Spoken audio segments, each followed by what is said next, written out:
Look, I'm just gonna run it like this. Like,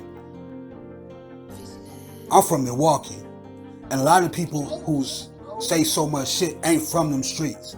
They don't know the mentality of the women there. They don't understand the mentality of the police there, and they don't understand the mentality of the niggas there. Right? I grew up in that environment. I'm a victim of that environment, which I overcame that victimization and shit once I moved and got my mind right and all that type of stuff. So when people start saying shit about who I am, or not even about who I am, even if it's about another person, it's like so many black people so quick to listen and believe another motherfucker who you don't even know though. You don't even know their character. You never seen these people in real life. You never even touch their hand and shake their hand. You never spend no time with them at all to understand what type of person they are. But since it's something negative against another black person, or not even just a black person, since it's just negative period, you automatically believe that shit. With no evidence, no nothing. And even if there's evidence that's being brought forth that can prove somebody is innocent on some shit, they still don't believe that shit. Like, you could show them a whole shit like, hey man, that shit didn't happen. Give them the evidence. They ain't gonna run their mouth quickly and be like, oh, my fault for saying that, or oh, my fault for believing that. Like, no, I'm gonna keep it real. I believe that, but now I don't. They not gonna give it the same energy as they was kicking the negative shit. And I think them fuckers are scumbags, dog. Motherfuckers who think like that and motherfuckers who act like that is scumbags. What motherfuckers need to do, period, is just this. All motherfuckers gotta do is this. Contact the person, talk to the person, understand, ask questions and shit. Use your own common sense and everything, and then come back to the person that's accused of it and listen to what they have to say, and then you come to a conclusion. A lot of people come into conclusions based on one side of a fucking story and shit, and that shit is crazy to me. I got females in the Daughters of Hustle right now that go through that all day. Niggas out here talking about they fucked them.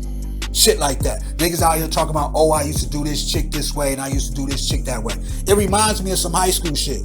That's why I have like so much, you know what I mean, empathy and shit, dog, and compassion for women, you know what I mean, in this world. Because even like I seen that shit in high school, is because motherfucking niggas lie so much on women. I remember in high school, because the world is like high school now. The social media is like high school now. You know what I'm saying? It's like a dude is telling his homeboys, like, yeah, I fucked that girl. And knowing he ain't fuck her, right?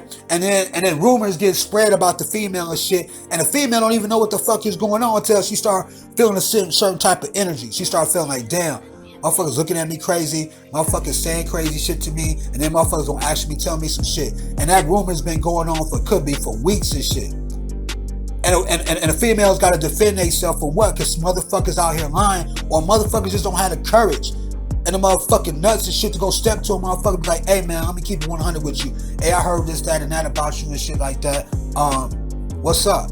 And let a motherfucker know that somebody running their mouth about them and shit like that, so the person who's who everybody talking shit about can at least defend themselves.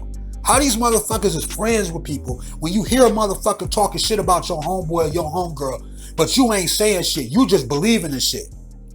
You ain't even going to your homeboy, your homegirl, be like, hey, you know what I'm saying, so-and-so said this about you. I can't really tell you who said it, but this is what's in the street. This was on the line. You know what I'm saying? I think you need to go address it.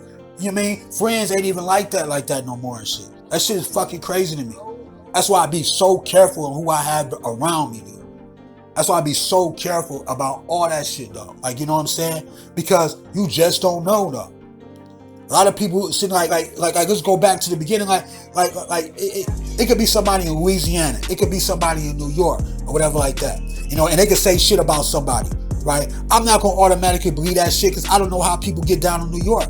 I don't know y'all. I don't know that community like that. I didn't grow up like that. So the best thing I could do is have an understanding of what that community is, understanding what they streets is like out there, and then be able to step to a person and be like, hey, you know what I'm saying, what happened or this, that. I'm not automatically believing shit. And I had a lot of crazy business deals go wrong because of that type of mentality. Because it's like this, check it out, just because a motherfucker go work with this studio, right? And the studio don't fuck with that person. Just say his name is Aaron. You know what I'm saying? The studio don't fuck with Aaron. And Aaron tells me like, hey man, the studio, that studio's tripping and shit. I'm not gonna stop fucking with that studio because Aaron was unsuccessful. I don't know what the fuck they got going on with Aaron and shit. I don't know what Aaron did to them and none of that shit.